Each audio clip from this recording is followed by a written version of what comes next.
పాణ్యం నియోజకవర్గం ఓర్వకల్లు మండలం బ్రాహ్మణపల్లి గ్రామం నుంచి పలు వైసీపీ వార్డు మెంబర్లు 70 కుటుంబాల పాణ్యం మాజీ ఎమ్మెల్యే టీడీపీ ఇన్ఛార్జి శ్రీమతి గౌరు చరితారెడ్డి సమక్షంలో వాణిజ్య విభాగం అధ్యక్షులు నాగిరెడ్డి ఆధ్వర్యంలో వైసీపీ నుంచి టీడీపీలో చేరారు. వీరందరికీ చరితమ్మ టీడీపీ కండువాలు కప్పి స్వాగతం పలికి శుభాకాంక్షలు తెలిపారు. అరాచక వైసీపీ దుర్మార్గపు పాలన నుంచి రాష్ట్రాన్ని కాపాడుకోవాలని ఆలోచనతో టీడీపీలోకి ప్రజలు స్వచ్ఛందంగా వస్తున్నారని గౌరు చరితారెడ్డి గారు తెలిపారు.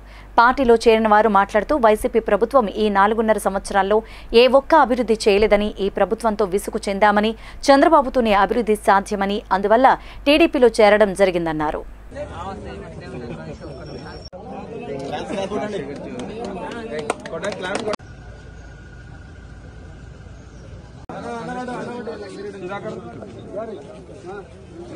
రోజు ఓర్వకల్లు మండలంలోని బ్రాహ్మణపల్లి గుమ్మితం తాండా విలేజ్ నుంచి వైసీపీ నాయకులు ఈరోజు తెలుగుదేశం పార్టీలో తీర్థం పుచ్చుకోవడం జరిగింది.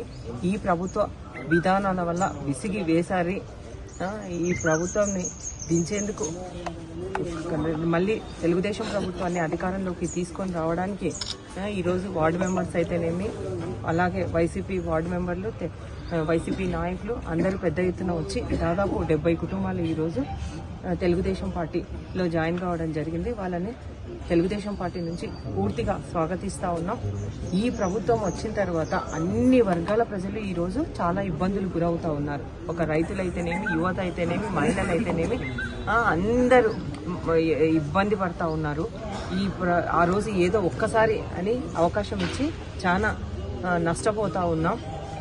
తప్పు చేసినాము, మళ్ళీ అలాంటి తప్పు మళ్ళీ చేయమని కూడా ఈరోజు తెలుసుకోవడం జరుగుతూ ఉంది. కాబట్టి ఎప్పుడు ఎలక్షన్స్ వస్తాయా, ఎప్పుడు ఈ ప్రభుత్వాన్ని గద్దె దించుదామని కూడా రాష్ట్ర ప్రజలంతా కూడా ఎదురు చూస్తూ ఉన్నారు.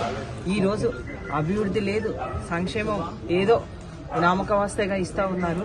ఎక్కడ చూసినా వైసీపీ నాయకులు, కార్యకర్తలు మొత్తం ఎక్కడ ఒక దోచుకోవడం, దాచుకోవడమే పనిగా పనిచేస్తా ఉన్నారు.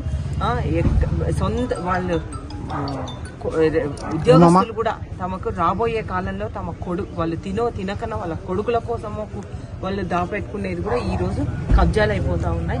ఇదంతా రాష్ట్ర ప్రజలంతా గమనిస్తా ఉన్నారు. కాబట్టి రాష్ట్రం 20 ఏళ్లు వెనక్కిపోయింది. రాష్ట్రం రేపు వద్దున పిల్లల భవిష్యత్తు, రాష్ట్ర భవిష్యత్తును దృష్టిలో పెట్టుకుని రేపు రాబోయే ఎలక్షన్లలో టీడీపీ, జనసేన ప్రభుత్వం అధికారంలోకి రాబోతా ఉంది. అది ఎంతో దూరంలో లేదు, అది తొందరలోనే జరగబోతా ఉంది. కాబట్టి మేము రాష్ట్ర ప్రజలందరినీ